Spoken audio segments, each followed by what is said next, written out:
Rickshaw चलाने वाले की बेटी बनी महंगी गाड़ियों से भरे ससुराल की बहू। पापा, इस रिक्शा की चैन आज भी फिर से उतर गई। आप कब तक इस खटारा रिक्शा को चलाते रहोगे? मेरी मानिए तो आप कोई सेकंड हैंड कार ले लीजिए या फिर मुझे ही स्कूटी दिला दीजिए। अरे बेटी, अभी तेरे बाप के पास इतने पैसे नहीं हैं कि वो कोई दूसरी गाड़ी या तुझे कोई स्कूटी दिला पाए। सारा का सारा दिन कड़ी धूप में अपना पसीना बहाकर मैं ये रिक्शा चलाता हूँ, जिससे 2 पैसे आते हैं और उन्हीं पैसों से तेरे कॉलेज की पढ़ाई और हमारा घर चल रहा है। पापा, आप ले लो गाड़ी, में कॉलेज खत्म होने के बाद जॉब कर लूंगी और सारे कर्ज चुका दूंगी। तभी पड़ोस की सुमित्रा दूर से ये सब सुनकर, बाप टूटी फूटी खटारा रिक्शा चलाता है, बेटी के सपने महंगी महंगी गाड़ियाँ चलाने के हैं। आंचल ये सब कुछ सुनकर, क्या बड़बड़ा रही हैं आप मेरे और मेरे पापा की बातों को सुनकर? जरा फिर से बोलिए तो। तभी अंदर से महिमा कहती है, अरे दोनों बाप बेटी की बातें खत्म हो गई हो तो आकर रोटी खा लो। मेरी माँ मुझे अंदर बुला रही है, इसलिए मुझे जाना होगा, नहीं तो अभी मैं आपको ऐसा जवाब देती कि आपके कान से खून आ जाता। अब दोनों बाप बेटी घर में आते हैं, जिसके बाद महिमा दोनों को ही प्लेट में खाना निकाल कर देती है। पापा बताइए ना, आपने मेरी बातों का जवाब नहीं दिया। कैसी बातों का जवाब नहीं दिया? अरे महिमा, तुम्हारी बेटी कहती है कि उसे गाड़ी चाहिए, उसे गाड़ियों का शौक है। क्या कहा? गाड़ी? अरे तेरा दिमाग खराब हो गया है। तेरे पिता ये 5-6 हजार का सस्ता रिक्शा चलाकर हमारा घर चला रहे हैं और तुझे गाड़ी चाहिए? अरे जितनी औकात हो उतने ही सपने देखा कर। औकात से बाहर सपना देखेगी तो वो सपने कभी पूरे नहीं होंगे। आप लोग तो चाहते ही नहीं है कि मेरे सपने पूरे हो। अब खाना खाने के बाद किशोर अपने रिक्शा पर अपनी बेटी को बिठाता है और उसे कॉलेज छोड़ने जाता है।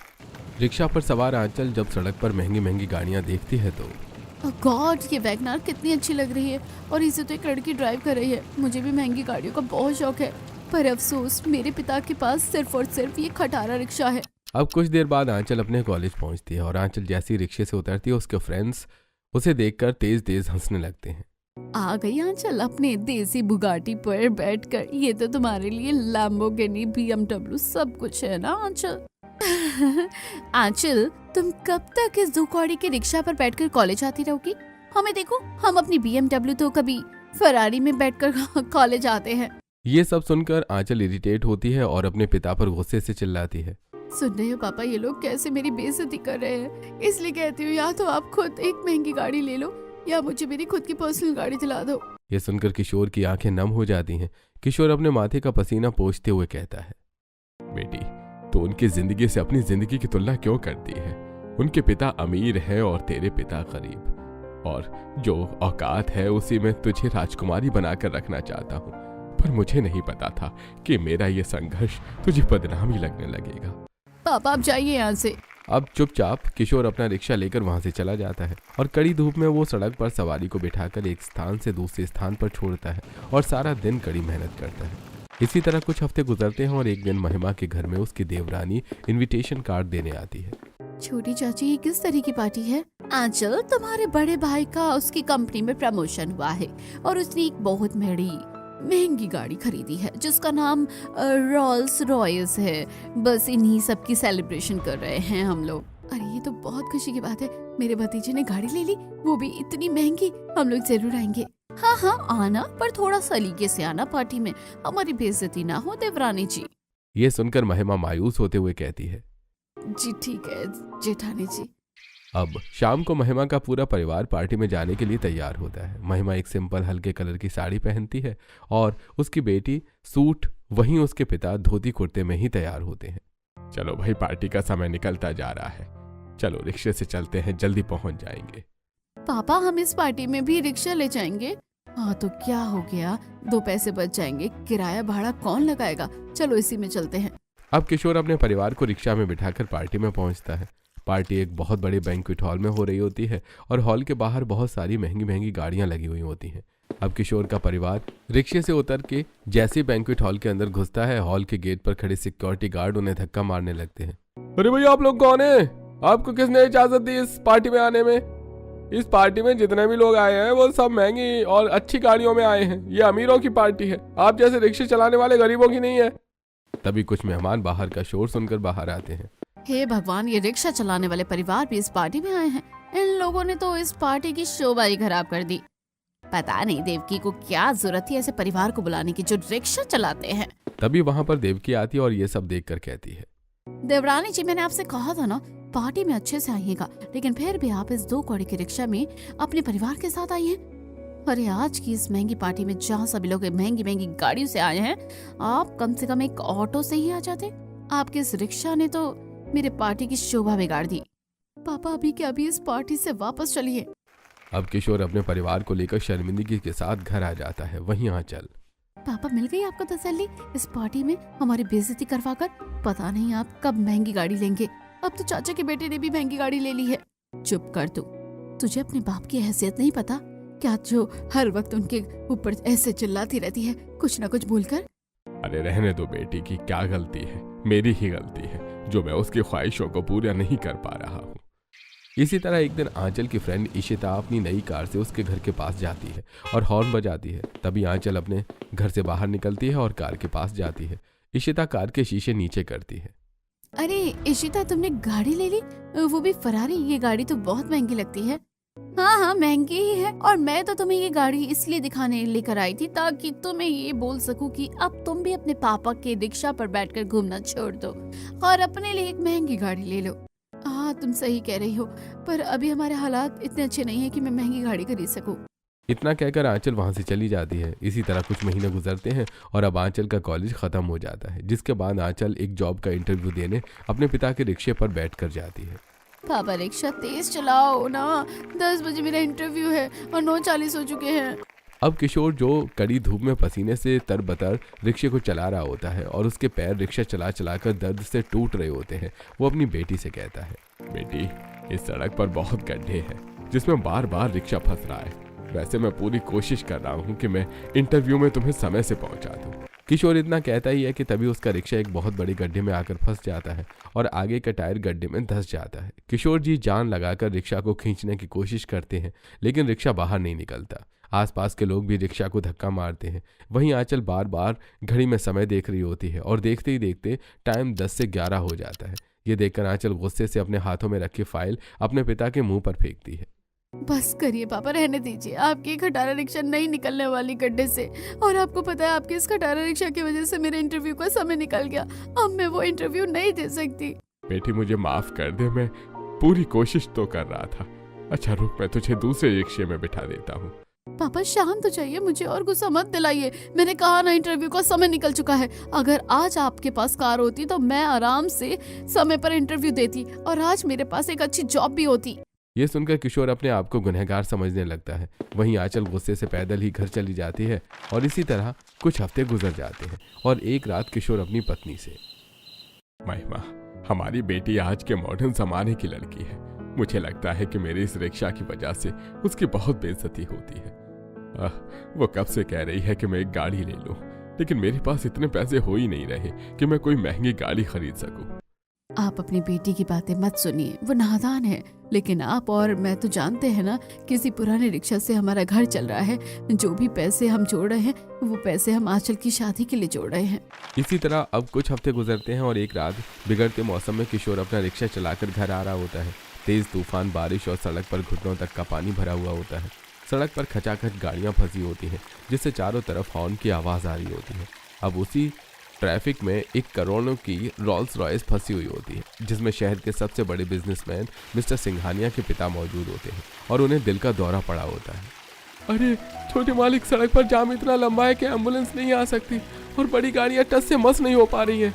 तभी वहां से किशोर अपना खाली रिक्शा लेकर गुजर रहा होता है और वो देखता है कि वो लड़का अपनी महंगी गाड़ी के शीशे से मुंह बाहर निकालकर लोगों से मदद मांग रहा होता है। अरे कोई है, हमारी मदद कर लो, इस ट्रैफिक को खत्म करो, मेरे पिता को हार्ट अटैक आया है। अरे बेटा एक काम करो, अपने पिता को लेकर मेरे इस रिक्शे पर बैठो, मैं तंग गलियों से तुम्हें अस्पताल फौरन पहुंचा दूंगा। अब परेशान पंकज बिना कुछ सोचे अपने पिता को रिक्शा पर बिठाता है और बारिश में किशोर तंग गलियों से रिक्शा चलाते हुए पंकज को अस्पताल पहुंचाता है। लीजिए, अस्पताल आ गया। इतना कहकर किशोर वहां से चला जाता है। वहीं पंकज अपने पिता का इलाज करवाता है। देखिए, अच्छा हुआ आप इन्हें सही समय पर ले आए।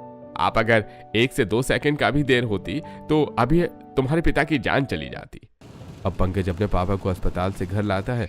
अगले दिन पंकज के पिता, उर्मिला, राजीव, पंकज, मैं उससे मिलना चाहता हूँ जिसने कल रात मेरी मदद की।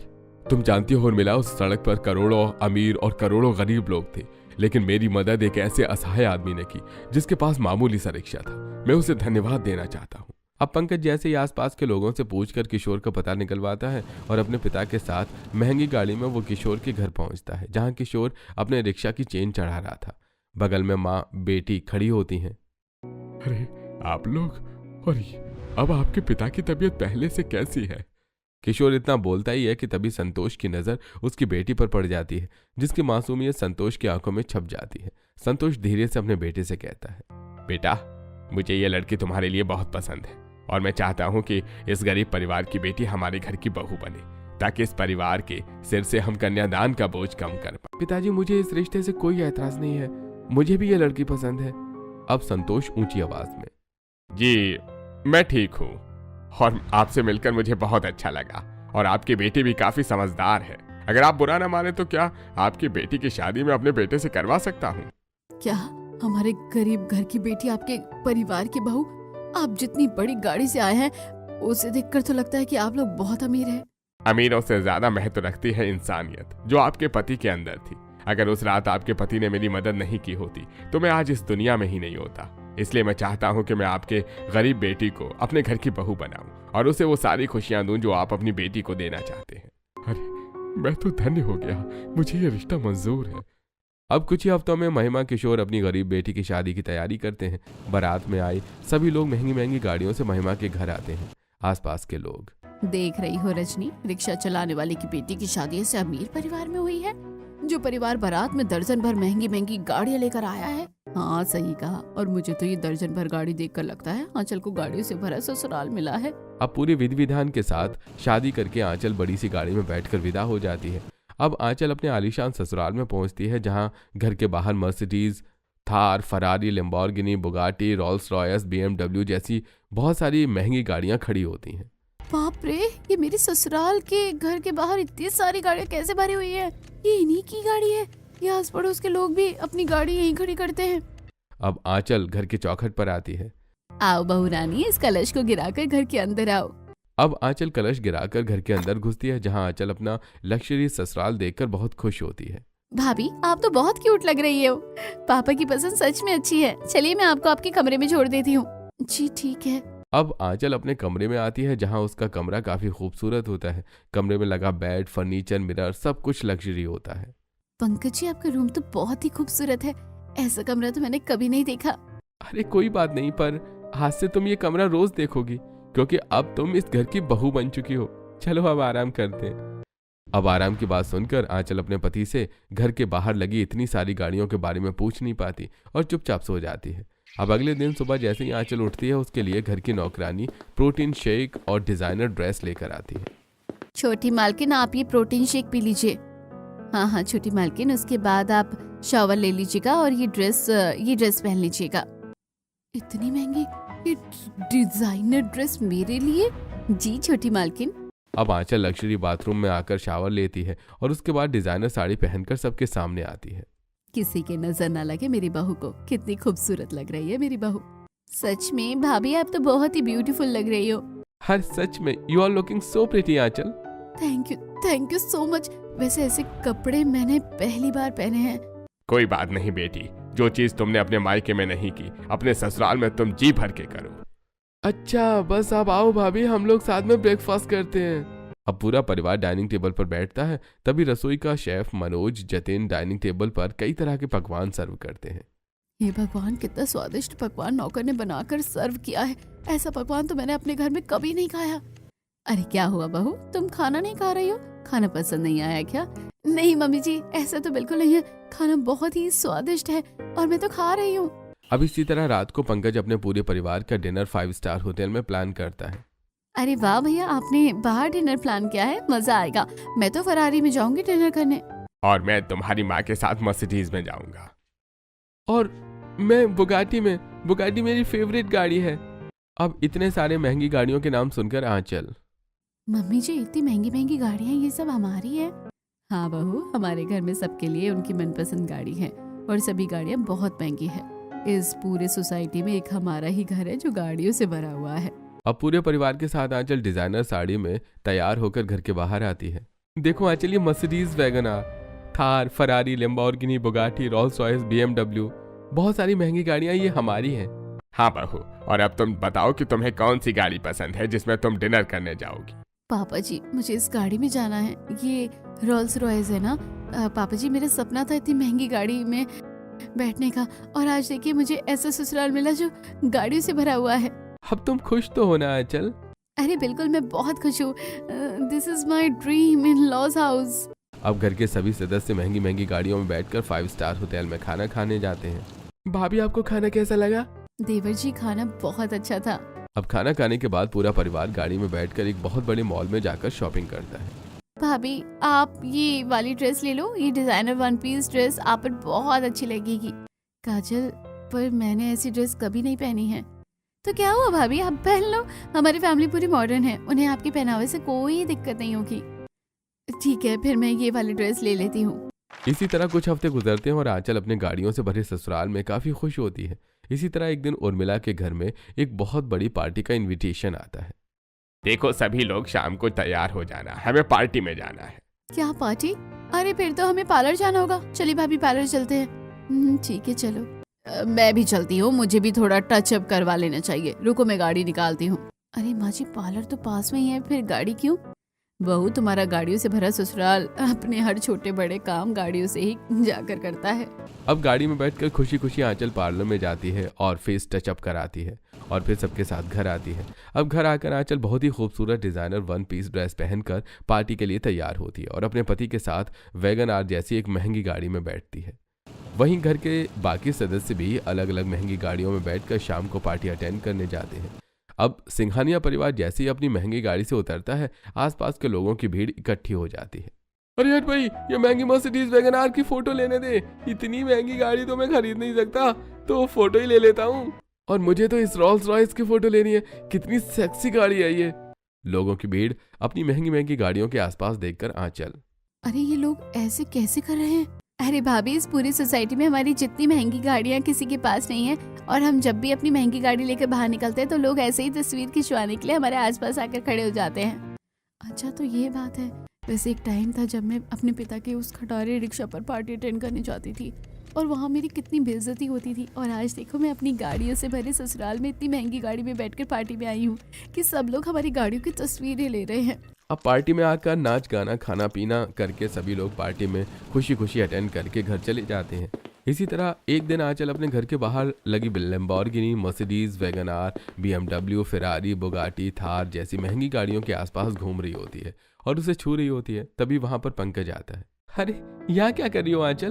कुछ नहीं जी, बस अपनी महंगी महंगी गाड़ियों को देख रही हूँ। एक टाइम था जब मैं इन गाड़ियों पर बैठना चाहती थी। अच्छा एक बात बताओ, तुम्हें ड्राइविंग आती है? क्या बात कर रहे हो पंकज जी आप? मैं रिक्शा वाले की बेटी, ये महंगी महंगी गाड़ियाँ चलाना कैसे जानूंगी? मुझे नहीं आती है ड्राइविंग। ठीक है, कोई बात नहीं, मैं सिखा देता हूँ।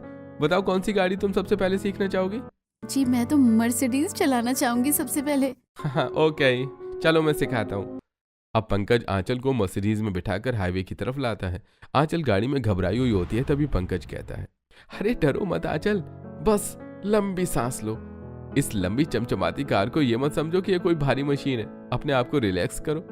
देखो, अब जैसे ही तुम क्लच दबाओगी ये गाड़ी तुम्हारी बात मानना शुरू कर देगी। चलो अब धीरे से इग्निशन ऑन करो। ठीक है जी। अब धीरे धीरे कोशिश करके आंचल मर्सिडीज चलाना सीखती है। इसके बाद आंचल का देवर आंचल को वैगन आर चलाना सिखाता है और अगले दिन उनकी नंद उसे BMW चलाना सिखाती है। और एक एक करके आंचल अपनी महंगी महंगी गाड़ियों से भरे ससुराल की हर एक गाड़ी चलाना प्रॉपर तरीके से सीख जाती है। इसी तरह कुछ हफ्ते गुजरते हैं और एक दिन अपने ससुराल की महंगी गाड़ी देखकर आंचल अपने दोस्तों से मिलने जाती है। ओह माय गॉड आंचल, तुम्हें गाड़ी चलाने कब से आ गई? और ये महंगी मर्सिडीज तुम्हारी है? अब मैं ड्राइव करके आई हूँ तो गाड़ी मेरी ही हुई ना इशिता। खैर, मैं तुम्हें बता दूं कि मेरी शादी एक ऐसे ससुराल में हुई है जो गाड़ियों से भरा हुआ है। वहाँ पर हर एक महंगी गाड़ी है जो तुमने कभी देखी भी नहीं होगी। अब फोन में आंचल इशिता, मनीषा, स्नेहा को अपने ससुराल की सारी महंगी गाड़ियां दिखाती है। ओह माय गॉड, तुम तो बहुत लकी हो आंचल, जो तुम्हें इतनी महंगी महंगी गाड़ियों से भरा हुआ ससुराल मिला है। हाँ सही कहा तुमने। तुम्हें पता है, मैं अपने ससुराल में हर छोटे मोटे काम को करने के लिए भी महंगी महंगी गाड़ी से ही जाती हूँ। चलो मैं चलती हूँ। अब आंचल घर आ रही होती है तो देखती है कि उसकी सास कहीं बाहर जा रही है। अरे मम्मी जी, आप कहाँ जा रही हो? कुछ नहीं बहू, घर की सब्जियां खत्म हो गई थी और नौकर भी नहीं है, तो मैं गाड़ी लेकर बस सब्जी लेने जा रही थी। चलिए मम्मी, मैं भी चलती हूँ। ठीक है, मैं वैगनार बाहर निकालती हूँ, फिर चलते हैं। अब वैगनार में बैठकर आंचल अपनी सास के साथ सब्जी लेने जाती है और मार्केट से सब्जी खरीद रही होती है। तभी उर्मिला की पड़ोसन। देख रही हो रजनी, कैसे उर्मिला अपनी बहू के साथ सब्जी खरीदने में भी इतनी महंगी गाड़ी में आई है। हाँ सही कह रही हो। वैसे तो सुनने में आया था इसकी बहू बहुत गरीब थी, लेकिन अब तो इसकी बहू की किस्मत चमक गई। अपनी गाड़ियों से भरे ससुराल में आकर देखो कैसे तरा कर सब्जियां खरीद रही है। खैर हमें क्या। हाँ सही कहा, हमें क्या, ये लोग तो वैसे भी हर काम के लिए महंगी महंगी गाड़ियों का इस्तेमाल करते हैं। अब इसी तरह कुछ हफ्ते गुजरते हैं और एक दिन आंचल अपने पति के साथ मूवी देखने जाती है और पिक्चर खत्म होने के बाद वो अपने पति के साथ फरारी में बैठकर घर आ रही होती है। बाहर का मौसम काफी खराब होता है, आसपास ट्रैफिक होता है। तभी आंचल खिड़की से बाहर देखती है जहां उसके गरीब पिता इस खराब मौसम में अपनी खटारा रिक्शा की चेन चढ़ा रहे होते हैं। अरे ये तो मेरे पापा हैं, ये कितना परेशान हो रहे हैं। आसपास के लोग उनकी मदद भी नहीं कर रहे हैं, मुझे कुछ करना होगा। आंचल इतना बोलती है कि तब तक सड़क का ट्रैफिक खत्म हो जाता है और पंकज तेजी से अपनी गाड़ी को आगे की ओर बढ़ा लेता है, जिससे वो कुछ नहीं कर पाती। लेकिन फिर घर आने के बाद आंचल काफी गुमसुम होती है, जिसे देखकर पंकज, क्या हुआ आंचल, जब से पिक्चर देखकर आई हो तब से काफी खामोश हो, कोई बात है क्या? नहीं, वो दरअसल पंकज जी, मैं चाहती हूँ कि अब मेरे पापा भी अपना रिक्शा चलाना छोड़ दे और वो भी मेरी तरह ये महंगी गाड़ियाँ चलाएं। वो रिक्शा अब नहीं चला पाते ठीक से। अरे तो इसमें परेशान होने वाली क्या बात है, हम कल ही तुम्हारे घर चलते हैं और पापा से बात करते हैं। अब अगले ही दिन पंकज अपनी पत्नी को महंगी गाड़ी में बिठाकर उसके मायके लेकर जाता है, जहां महिमा किशोर अपनी बेटी को सुंदर कपड़े, गहने और बड़ी सी गाड़ी से उतरता हुआ देखकर बहुत खुश होते हैं। अरे आओ आओ दामाद जी, घर के अंदर आओ। अब महिमा की बेटी दामाद अंदर आकर बैठते हैं। देख बेटी, तेरा सपना था ना कि तू बड़ी बड़ी गाड़ियों में घूमे। देख भगवान की दया से तेरी शादी ऐसे घर में हुई है जहाँ गाड़ियों की कमी ही नहीं है। सही कहा, हमारी बेटी के चेहरे पर तो खुशी की एक अलग ही चमक है। हाँ, पर ये सब कुछ आपकी बदौलत ही हुआ है और मैं चाहती हूँ कि आप ही ये महंगी गाड़ियाँ चलाएं। हाँ पापा जी, अब आप ये रिक्शा चलाना छोड़ दो, मैं आपको गाड़ी चलाना सिखा देता हूँ और फिर मैं यहाँ पर एक छोटा सा शोरूम खोल दूंगा गाड़ियों का, उसे आप संभाल लीजिएगा। किशोर घबराते हुए कहता है, अरे नहीं नहीं बेटा, मैं बेटी का धन नहीं ले सकता, हमारे में ये पाप माना जाता है दामाद जी। अरे इसका मतलब आप मुझे अपना बेटा नहीं मानते? अगर मानते तो आपको मेरी ये बात पाप नहीं लगती। अब अपने दामाद को बार बार ऐसे जिद करता देखकर महिमा और किशोर उसकी बात मान लेते हैं, जिसके बाद किशोर खुद अपने ससुर को महंगी गाड़ी चलाना सिखाता है और फिर अपने ससुर के लिए गाड़ियों का शोरूम खोल देता है, जिसे किशोर खुशी खुशी चलाने लगता है, जिससे उसकी आर्थिक स्थिति ठीक हो जाती है। अब किशोर और महिमा पंकज और आंचल का धन्यवाद करते हैं। बेटा, आज तुम्हारी बदौलत मेरे पास खुद का काम और इतना अच्छा घर और इतना सुंदर पहनावा है। हाँ दामाद जी, आपकी बदौलत ही आज मेरे पति गाड़ियों के शोरूम के मालिक है और मैं उनके साथ महंगी महंगी गाड़ियों में घूम पा रही हूँ। ऐसा दामाद हर सास को मिले। सच में पंकज जी, आप बहुत अच्छे हैं। आप मेरे साथ साथ मेरे परिवार वालों की भावनाओं को भी काफी अच्छी तरीके से समझते हैं और आपने ही उनकी खुशियों को पूरा किया। अब खुशी खुशी आंचल अपने ससुराल आ जाती है। वहीं जब ससुराल वालों को इस बारे में पता चलता है तो उन्हें भी ये जानकर बहुत खुशी होती है। ये तो बहुत अच्छी बात है बेटा, मुझे फक्र है कि तुमने बहू के परिवार के लिए इतना सब कुछ किया। हाँ हाँ बिल्कुल, आखिर बहू के पिता ने मेरे पति की मदद जो की थी तो हमारा तो कर्तव्य था उनके लिए इतना करना। मुझे भी सुनकर बहुत खुशी हुई। वहीं महिमा के पड़ोसी अब महिमा की तरक्की को देखकर, देखो सुमित्रा, एक टाइम था जब महिमा का पति टूटी फूटी रिक्शा चलाता था और आज दामाद की बदौलत उसका खुद का गाड़ियों का शोरूम है और वो भी अपनी बेटी की तरह महंगी महंगी गाड़ियों में घूम रहा है। सच में दामाद हो तो महिमा की तरह, जो उसकी बेटी के साथ साथ उसके माता पिता को भी खुश रखे। अब इसी तरह जहां आंचल अपने ससुराल में खुशहाल जिंदगी बिताती है, वहीं उसके माता पिता की जिंदगी भी अब पूरी तरीके से खुशहाल हो जाती है।